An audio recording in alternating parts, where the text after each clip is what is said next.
안녕하세요. 그린빌 가족 여러분. 오늘 금요일 아침, 오늘도 이렇게 매일 한 말씀으로 또 오늘 하루를 이렇게 신실하게 시작하는 모든 분들에게 하나님께서 우리를 위하여 준비하고 계시는 히든 카드가 보여지는 그러한 귀한 은혜가 있기를 간절히 기원합니다. 자, 오늘 저희는 사무엘상 17장 12절에서 19절의 말씀으로 함께 이 아침 시작하도록 하겠습니다. 사무엘상 17장 12절에서 19절의 말씀.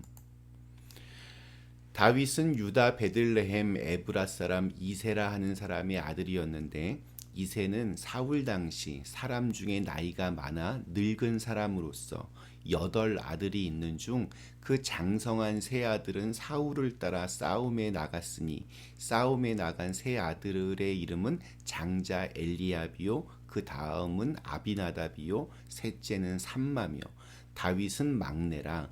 장성한 세 사람은 사울을 따랐고 다윗은 사울에게로 왕래하며 베들레헴에서 그의 아버지의 양을 칠 때에 그 블레셋 사람이 40일을 조석으로 나와서 몸을 나타내었더라. 이새가 그의 아들 다윗에게 이르되 지금 내 형들을 위하여 이 볶은 곡식 한 에바와 이 떡 10덩이를 가지고 진영으로 속히 가서 내 형들에게 주고 이 치즈 10덩이를 가져다가 그들의 천부장에게 주고 내 형들의 안부를 살피고 증표를 가져오라. 그때에 사울과 그들과 이스라엘 모든 사람들은 엘라 골짜기에서 블레셋 사람들과 싸우는 중이더라.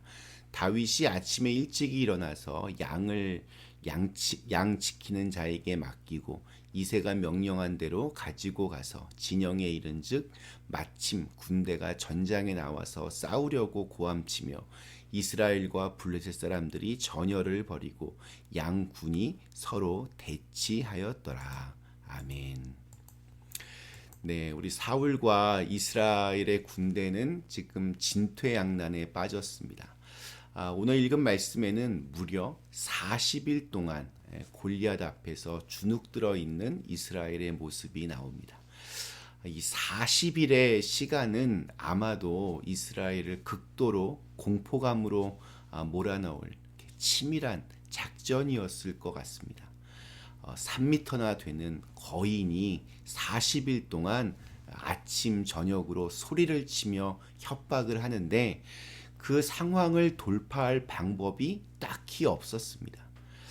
용기를 내어서 나가자니 죽을 것 같고 또 숨어 있자니 매일같이 모욕을 당하고 병사들은 점점 더 이렇게 두려움 속에 갇히게 되었습니다. 이러한 상황을 사람의 힘과 지혜로는 이렇게 풀어갈 수 없었는데 우리 하나님께서는 전혀 예상하지 못한 곳에서 하나님의 일을 시작하셨습니다. 아직 어려서 전쟁조차 나가지 못했던 작은 소년 목동이 하나님의 히든 카드였습니다. 생각해보면 성경에서 이 40이라고 하는 숫자는 시련과 위기의 숫자입니다.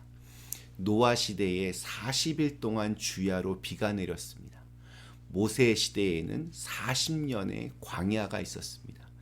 또 예수님은 공생애를 시작하시기 전에 40일 동안 광야에서 금식을 하셨습니다. 이 40이라고 하는 숫자는 때론 극도의 공포로 내몰기도 했고 또 때로는 새로운 출발의 시작이기도 했습니다. 누군가에게는 죽음이나 포기의 자리였지만 누군가에게는 거듭남과 새로움의 자리이기도 했습니다. 그 끝을 모르는 사람에게 40일 동안 내렸던 비는 암흑과 심판이었지만 또 광야 40년은 그야말로 후회와 절망의 나날이었지만 그 끝을 아는 사람에게는 40일의 이 홍수는 무지개로 대변되는 새로운 세상의 시작이었고 또 광야의 40년은 약속의 땅으로 들어가는 또한 새로운 시작이기도 했습니다. 40일 금식의 끝을 모르는 사람들에게는 그 40일이 시험과 고통과 또 괴로움의 시간들이었겠지만 이 40일 금식의 끝을 아는 사람에게는 하나님의 계획이 보이는 그런 거룩한 시간이 될 것입니다.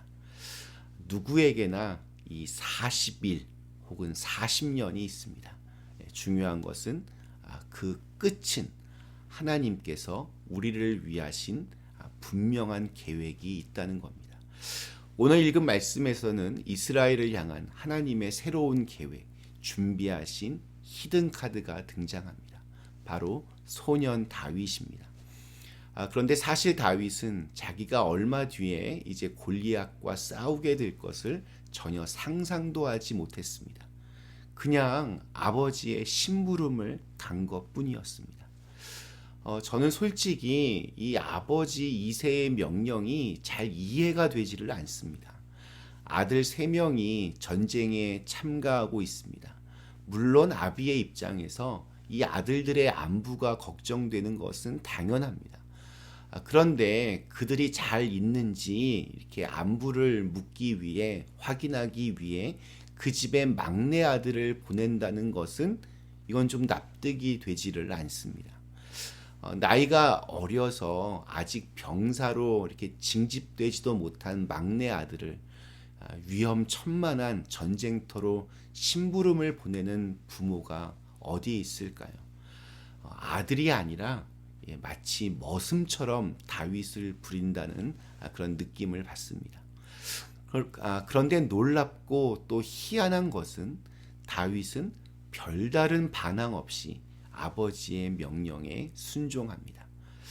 저 같으면 그 위험한 곳에 어떻게 저를 보내실 생각을 하십니까? 형들만 걱정되고 나는 걱정이 안 됩니까? 내 나이가 몇인데 그것도 혼자 거기를 어떻게 가겠습니까? 아버지에게 이렇게 막 뭐라고 할 것 같은데 다윗은 묵묵히 아버지의 명령대로 하라는 대로 그렇게 합니다. 그리고 우리는 다 알고 있습니다. 다윗이 그곳에 감으로써 다윗의 일생에 어떤 결과를 가져오게 되었는지를 말입니다. 한마디로 인생이 송두리째 뒤바뀌는 일이 그곳에서 벌어집니다. 인생 역전이라고 말하는 것조차 좀 이렇게 초라해 보일 정도의 아주 거대하고 놀라운 사건이 그곳에서 벌어집니다. 이해가 되지 않는 아버지의 명령에 묵묵히 순종하는 다윗에게 우리가 배울 점이 있습니다. 우리가 가져야 할 태도는 지금 여기에서 최선을 다해야 한다는 것입니다. 다윗은 그가 골리앗과 싸우게 되리라고는 상상하지 못했습니다. 그는 그저 아버지의 명령에 충실했고 또 하나님과 동행하며 살았을 뿐입니다. 하나님께서는 이렇게 최선을 다해서 하루하루를 살아간 다윗을 하나님의 귀한 구원의 역사의 주인공으로 세우셨습니다. 하나님의 일은 이처럼 우리의 생각과 예상을 뛰어넘습니다. 우리가 잘 아는 대로 이사야서 55장 8절과 9절의 말씀은 우리에게 하나님이 어떠한 분인지를 이렇게 묘사합니다. 이는 내 생각이 너희의 생각과 다르며 내 길은 너희의 길과 다름이니라. 여호와의 말씀이니라. 이는 하늘이 땅보다 높음같이 내 길은 너희의 길보다 높으며 내 생각은 너희의 생각보다 높음이니라. 우리 하나님께서는 우리가 미처 이렇게 생각하지도 못한 그런 놀라운 계획으로 우리의 인생을 이렇게 역전시켜 주십니다. 이것이 우리가 하나님을 믿고 신뢰할 수 있는 이유입니다. 하나님은 우리가 일상에 이렇게 충실하게 살아갈 때 우리도 미처 이렇게 생각하지 못했던 그러한 사건들로 또한 그러한 사람들로 우리를 이렇게 인도해 주시고 하나님의 귀한 일에 우리를 사용하여 주십니다. 우리가 기억해야 할 것은 오늘 하루를 최선을 다해서 사는 것입니다. 우리가 주님 앞에서 주님과 동행하며 주님의 뜻을 구하며 이렇게 충실히 살아갈 때 우리 하나님께서는 우리의 삶을 인도하셔서 하나님의 귀한 일들을 이루어 가실 것입니다. 순종이 우리에게 필요한 이유는 우리의 순종이 하나님의 시간을, 공간을 만들기 때문입니다. 우리의 순종이 그분께서 일하실 그러한 공간을 만듭니다. 오늘 우리에게 주신 하루 하나님께서 이루어 가실 히든 카드가 있습니다. 그리고 그것은 우리의 믿음과 순종을 통해서 확인할 수 있을 것입니다. 우리 잠시 함께 기도하시겠습니다. 전능하신 하나님, 잘 이해되지 않는 아버지의 명령 묵묵히 순종하며 그렇게 자신에게 주어진 일에 최선을 다했던 다윗, 참 배울 점이 많은 것 같습니다. 하나님께서 우리의 삶을 통해서 이루어 가실 히든 카드, 반전의 카드들이 분명히 있음을 고백합니다. 그것을 믿고 또 그것을 위하여서 하루하루 또 순간순간마다 우리의 삶의 자리에서 충실하게 또한 순종하는 모습으로 그렇게 살아갈 수 있도록 인도하여 주시옵소서. 예수님의 이름으로 간절히 기도드리옵나이다. 아멘.